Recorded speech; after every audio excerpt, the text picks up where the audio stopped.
August 25, 2017. A hospital in Clearwater, Florida. Rich Piana is in a medically induced coma. He has been there for 2 weeks. He is 46 years old. The autopsy report, when it is finally released, describes an enlarged heart, kidneys with extensive sclerotic scarring, fatty deposits in his liver, and a number of internal organs aged decades ahead of his chronological age. What does a body look like at year 30 of professional bodybuilding? The honest answer is what we are going to walk through.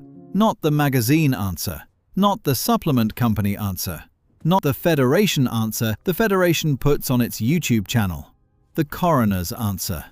5 decade markers, walked end to end. Year 1, fresh hypertrophy. Year 5, the first cardiac markers. Year 10, the first irreversible system change. Year 15, cardiomyopathy or focal kidney sclerosis, or both. Year 20 and after, the statistical cohort that does not show up to the reunion. This is not a video about training. This is not a video about steroids. This is a video about what a body does when you ask it to do this for 30 years. The papers are public. The autopsies are public. The deaths are dated. The names are known. Decade 1, year 1 through 5. The fresh body. You are 23. You have lifted seriously for about 6 years already, since high school. The mass has plateaued. The teammates who started with you are visibly larger now. The conversation in the locker room has shifted in a way you noticed about 18 months ago and decided not to think about. Somebody offers you a contact. Somebody tells you about a doctor. Somebody you trust hands you a vial. The first cycle is usually testosterone enanthate, somewhere between 500 and 1,000 milligrams per week, run for 10 to 12 weeks. Run the math on that. Endogenous male testosterone production is roughly 4 to 7 milligrams per day. Call it 40 to 50 milligrams per week. The first cycle puts you at 10 to 20 times that load for 2 to 3 months. The body responds. The growth is visible inside 3 weeks. The strength curve breaks open. You add muscle that you could not access on natural sealing.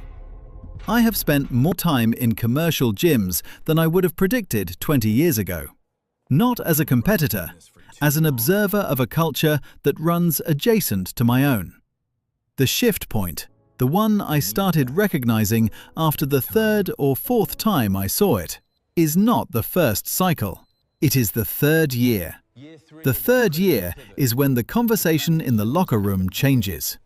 People stop talking about how much weight they moved on the previous lift. They start talking about labs they have not pulled in 18 months. They start talking about cycle support, hepatic enzyme readings, estrogen blockers. Do not exceed the prescribed dose. The vocabulary becomes pharmaceutical. What the published longitudinal record shows, Pope and Kaneyama out of McLean Hospital and Harvard Medical School, decades of work on this, is that the cardiovascular markers do not return to baseline after cessation. The lipid panel stays altered. The HDL to LDL ratio does not recover to pre-use values. By year 5, the resting blood pressure is structurally higher than the man you would have been without it. Decade 1 closes with a body that looks like the cover of the magazine. The blood work does not look like the cover of anything. Decade 2, year 5 through 10. The heart begins to change. You have a competition card now, or you do not, and you are training as if you do. The cycles have moved past testosterone only. You are stacking, running multiple compounds at once, layered for different effects. Trenbolone for hardness, Anavar for dryness, human growth hormone for muscle belly and joint integrity. Insulin in the year leading into a show. The doses have escalated. The off-cycle gaps have shortened. By year 7, most competitors at this level are functionally on something year-round. Watch the gauges on an echocardiogram performed on a long-term user at year 8. Left ventricular hypertrophy, the heart muscle thickening to handle the chronic load, is documented at significantly elevated rates compared to a matched non-using cohort. The walls of the heart are doing what the bicep is doing. They are responding to demand by growing. The difference is that a thickened bicep is a competitive asset, and a thickened ventricle is a failure mode. The thickening reduces the chamber volume. The ejection fraction starts to drift downward. The heart is becoming a less efficient pump. There are other markers showing up. Sleep apnea, sometimes severe, related to soft tissue thickening in the upper airway, combined with the body mass index the man carries when he is sleeping. He stops breathing for 10 and 20 and sometimes 40 seconds at a stretch, hundreds of times a night, every night, for years. His wife, who has been telling him about this since year 6, eventually stops telling him. The CPAP machine, when he finally agrees to wear it after the second sleep study, is set to a pressure most pulmonologists would describe as the upper end of clinical experience. Acromegaly adjacent presentation arrives in heavy growth hormone users. The jaw broadens, the ridge above the eyes thickens, the spacing between the teeth widens. The intestinal walls thicken too. The distended midsection that the audience started noticing on stage around 2015 is not a training failure. It is hypertrophy of the visceral organs and the abdominal wall, which growth hormone and insulin promote in parallel with skeletal muscle. The face, by year 9, does not look like the face of the same man at year 1. The change is so gradual that the man's own family does not register it until they look at an old photograph and realize they cannot find their son in it. Decade 2 is the visible work. The body is now obviously, professionally modified. The system underneath is paying for it on a schedule the man can ignore for now. Decade 3. Year 10 through 15. The first irreversibles. Pull the coroner's report on any one of the cases that has hit the public record in the last 5 years. Cardiomyopathy is in almost every one of them. Specifically, hypertrophic cardiomyopathy. The LVH from Decade 2 now structurally established, with associated arrhythmia risk. The heart is not just thicker. The electrical conduction system through that thickened tissue has gone irregular. Sudden cardiac events become statistically meaningful starting in this decade.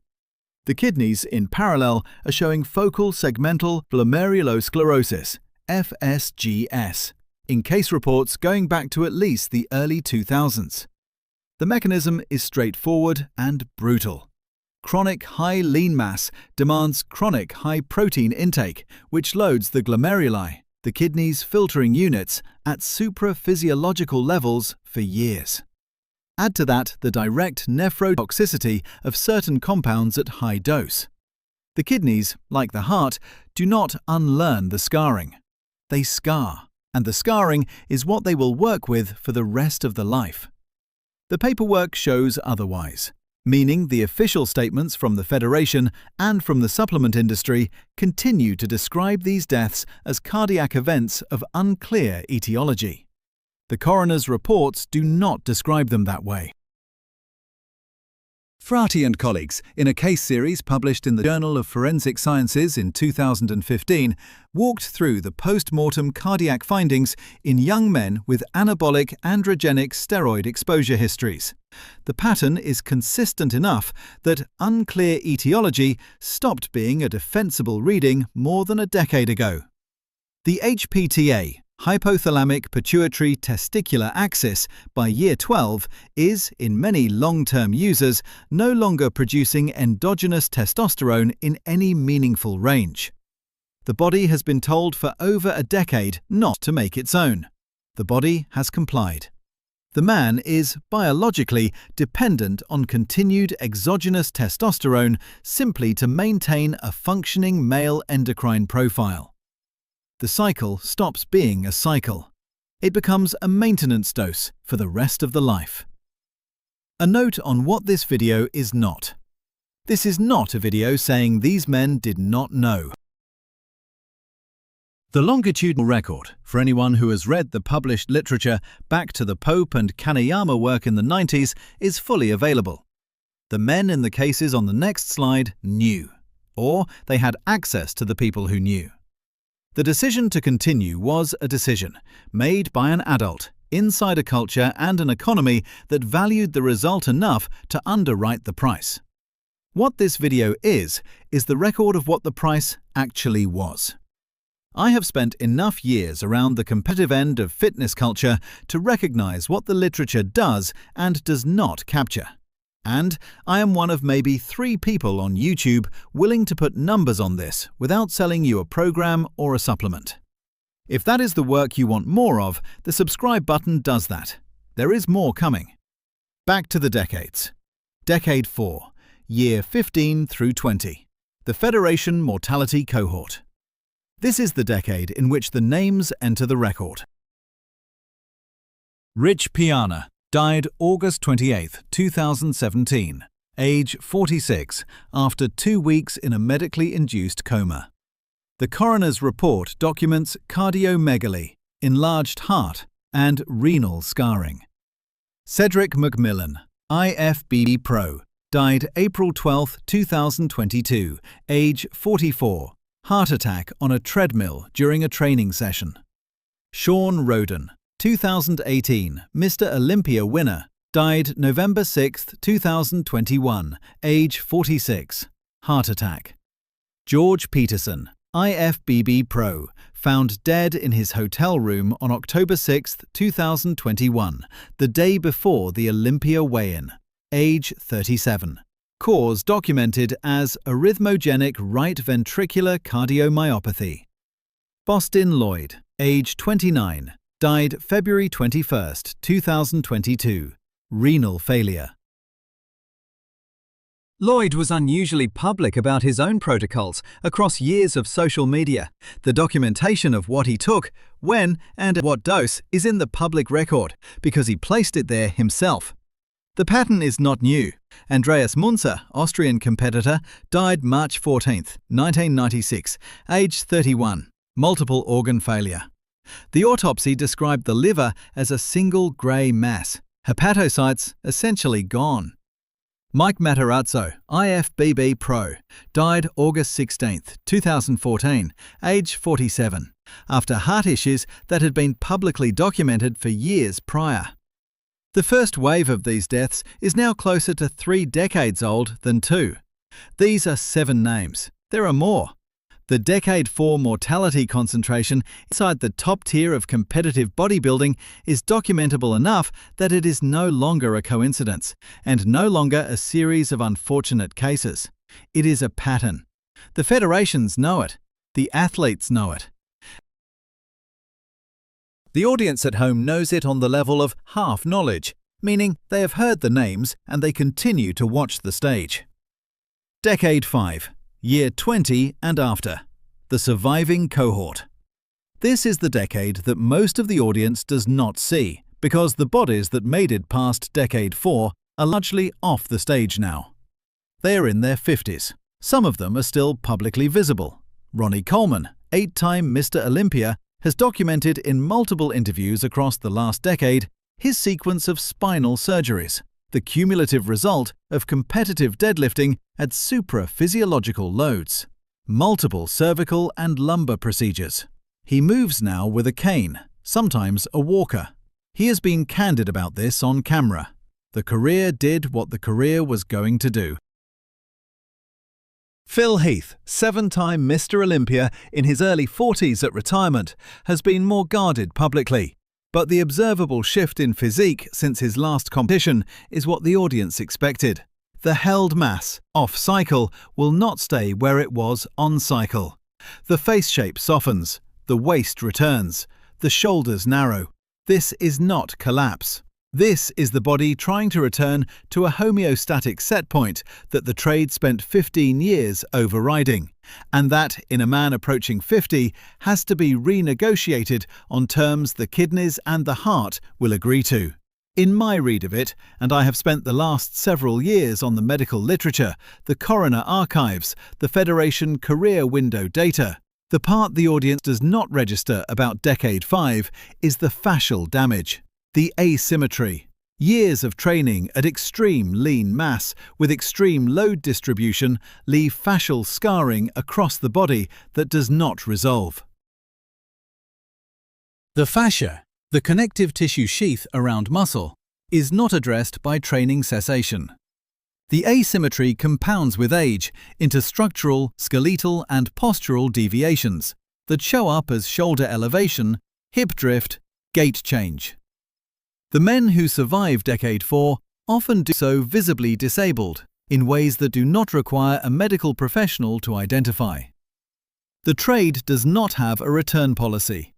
You cannot exit competitive bodybuilding at year 20 and return to the body you would have had at year 20 without the trade.